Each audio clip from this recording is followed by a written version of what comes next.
calling 2024 CR 007361 and 2024 CR 007359, State versus Johnny Abel Munoz. Could I have parties announced for the record for the state? Adrian Pettis for the defendant. And are you Mr. Munoz? Yes, Mr. Munoz, did you review the documents in each cause number entitled Court Admonishments and Defendant's Waivers and Affidavit of Admonitions with your attorney? Did you understand it? Yes, ma'am. And did you sign it in all the appropriate places? Yes, ma'am. In the cause number ending in 6-1 and counts 1 and counts 2, you're charged with aggravated assault with a deadly weapon. If the state is able to prove up the enhancement, your range of punishment will be anywhere from 5 to 99 years or life in prison and up to a $10,000 fine. In the cause number ending in 5-9, you're charged with aggravated assault against a public servant in both counts. If the state is able to prove up the repeat offender enhancement allegation, your range of punishment will be anywhere from 15 years to 99 years or life in prison and up to a $10,000 fine. Did you understand? Yes.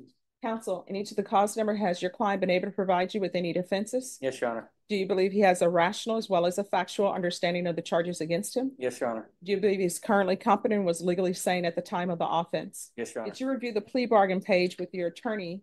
Did you understand it? Yes, ma'am, I did. And cause number ending in 6-1. According to the agreement, the state is proceeding on counts 2 and 3. Your punishment is to be assessed at a cap of 40 years in the prison. There's a $2,000 fine. There's an affirmative finding of deadly weapon. There are no applications. This is run concurrent with 2024 CR 007359.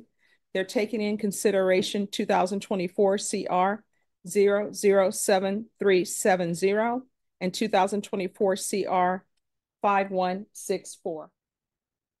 And then also in the cause number ending in 6-1, you're to agree that you've been previously convicted of a felony before for purposes of enhancement. Did you understand that to be the plea bargain agreement under that cause number? Mm-hmm. And then in 5-9, according to the plea bargain agreement, the state is proceeding on count 1 and 2. Punishment is to be assessed at a cap of 40 years in the prison. You're to agree that you've been previously convicted of felony, 1 or more, for purposes of enhancement. There's an affirmative finding of deadly weapon. There are no applications. This will run concurrent with 2024 CR 007361. You understand that to be the plea bargain agreement in that cause number. Yes, then in cause number 2024 CR 007361, how do you plead to count 2? Guilty, not guilty, or no contest? And to count 3, how do you plead? And to the repeater enhancement allegation, how do you plead? True or not true? True. And cause number 2024 CR 007359, how do you plead to count 1? How do you plead to count 2? Guilty. How do you plead to the repeat offender enhancement paragraph? True. State any evidence to support the defendant's plea?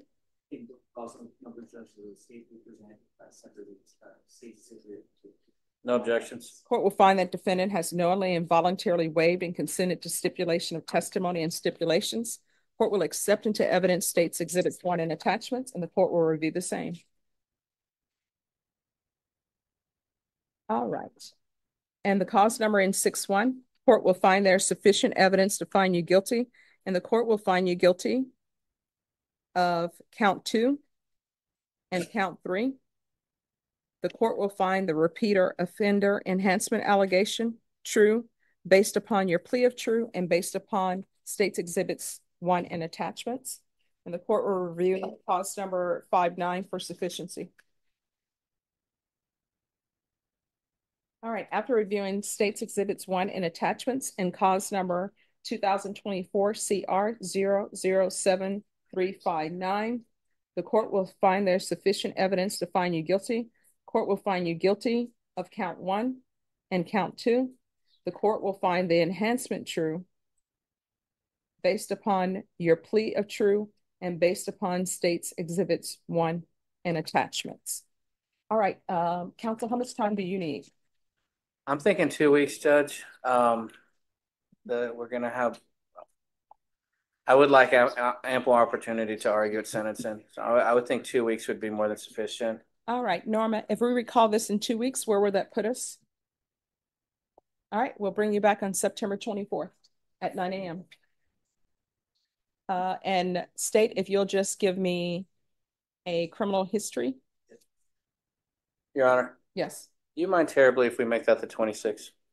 All right, Ms. Ferguson, can you put it for the 26th? Okay. All right, we'll bring you back on September 26th. At that time, I will hear whatever evidence that is presented to me, and I'll base my decision on your sentence based upon, of course, the evidence that's already been presented to me and anything else. You understand? All right, do you have any questions about anything? All right, we'll see you back then. All right, Johnny, I'll see you in 2 weeks. Okay. No. Court is going to call 2024 CR 007361, 2024 CR 007359, State versus Johnny Abel Munoz. Can I have parties announced for the record for the state? Andy wants for the state of Texas. For the defense? Adrian Bettis. And are you Mr. Munoz? Yes, ma'am. You entered a plea in each of these cause numbers on September 10th. You entered a plea and the cause number ending in 59 to count 1 and count 2. You entered a plea of guilty and you pled true to the repeater allegation. And the cause number ending in 61, you pled guilty to counts 2 and counts 3 and true to the repeater enhancement allegation. In each of the cause numbers, the court found there was sufficient evidence to find you guilty of each counts and found the enhancement true. According to your plea bargain agreement, punishment is to be assessed at a cap of 40 years in the prison. There's an affirmative finding of a deadly weapon. There are no applications. The cases will run concurrently. In each of the cause numbers, counsel, you waived PSI, is that correct? Yes, Your Honor. All right. The court has reviewed the defendant's criminal history without any objection from the defense. And it's the court's understanding. Do you have any witnesses? No, Your Honor. All right. Then the court will hear argument. Defense, you're asking for, I'm assuming, 40 years. Is that correct? State judge. I'm sorry, State? Yes, Your Honor. In just one moment. All right. State, I'll hear your argument. Judge, this case is an incredibly serious one. These were called out for suspicious person at this motel. All right, just one moment. Excuse me, everyone. You all need to whisper as though you were spies. If you cannot do that, then y'all need to stop talking. All right, you may proceed. They're investigating a suspicious person at this motel. When they arrived, they attempted to locate the defendant. And one of the officers was looking down a hallway. He was shot at by the defendant. The officers had to take cover. Several people from the motel from inside their rooms came out. The defendant at that point forced him at gunpoint to let him in the room. He then let them go, but continued firing at officers. He then also fired at others through the walls of the motel and could have killed several other people.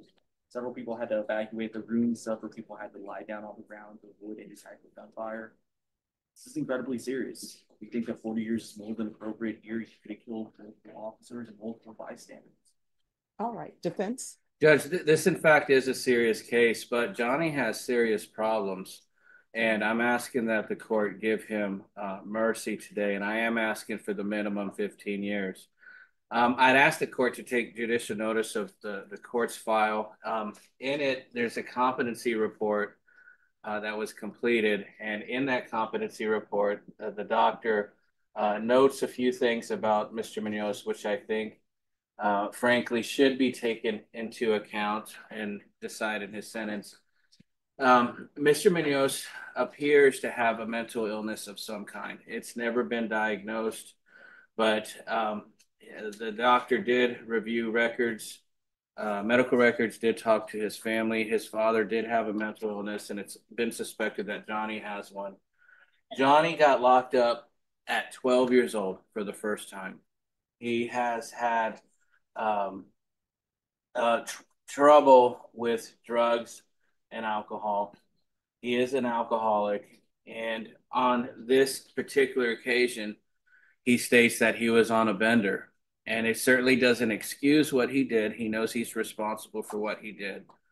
But he did what he did because he was on drugs, and he was on drugs because he has an addiction. So we have a cycle that Mr. Munoz has been having to deal with his entire life. And yes, this could have gotten very, very bad. But thankfully, it didn't get as bad as it could have. Um, I think that Johnny needs to hopefully be put in a therapeutic community at prison. I think that he needs a whole bunch of counseling, a whole bunch of classes that, and I hope that TDCJ is going to offer that and that he takes full advantage of that. But I don't think that he's a monster that needs to forfeit the balance of his adult life. I think that an appropriate sentence would be somewhere in the 15 to 20-year range, and that's what I'm asking that you do. Thank you. All right. So I have several questions. My first question is, what is his mental illness? I don't think it's ever been diagnosed, Judge, and I don't want to tell you that for sure he has one. Frankly, given the facts of this case, I thought from the get-go that I should file a competency exam, also based off of the defendant's initial behavior. That very well might have been just because he was on drugs, but there, as far as I know, there's not been an official mental diagnosis. So he is competent. Yeah, oh yes, yes. And he was sane at the time of the offense. Yes. All right. So then here's my next question. Previously, he went to prison for aggravated assault with a deadly weapon. Is that correct? Yes.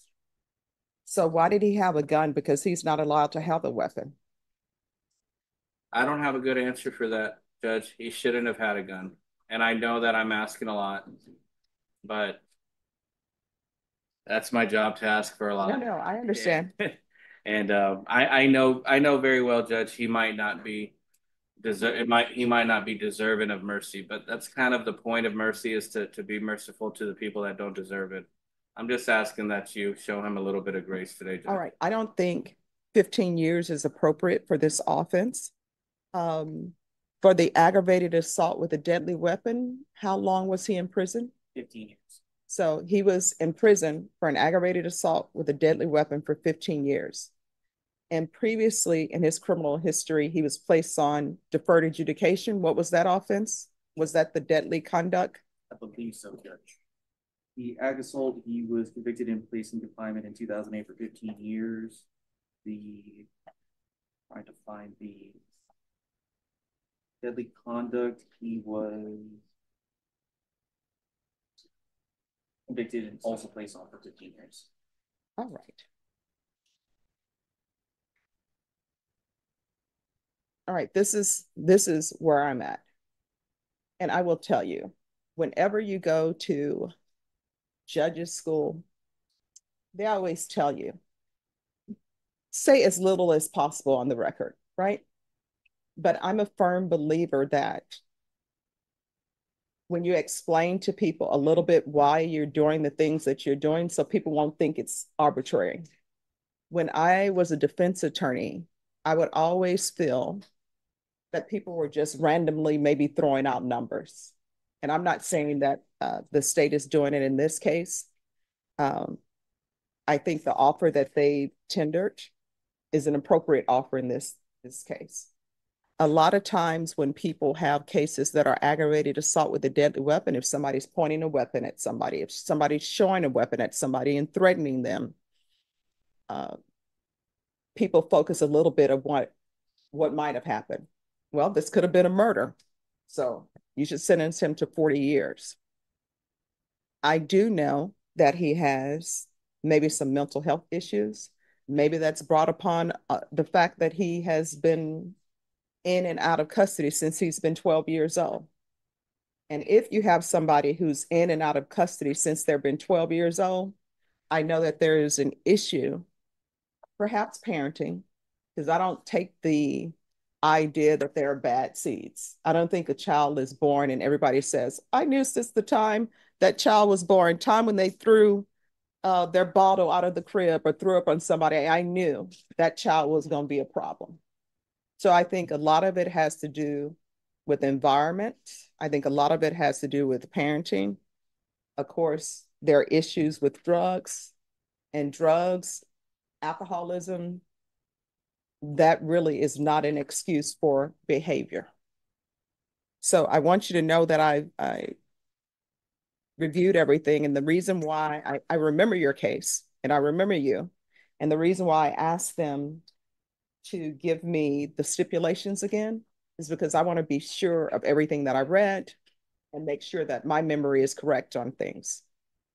Of course, you know, this one is not an appropriate situation for probation because that's been tried with you before.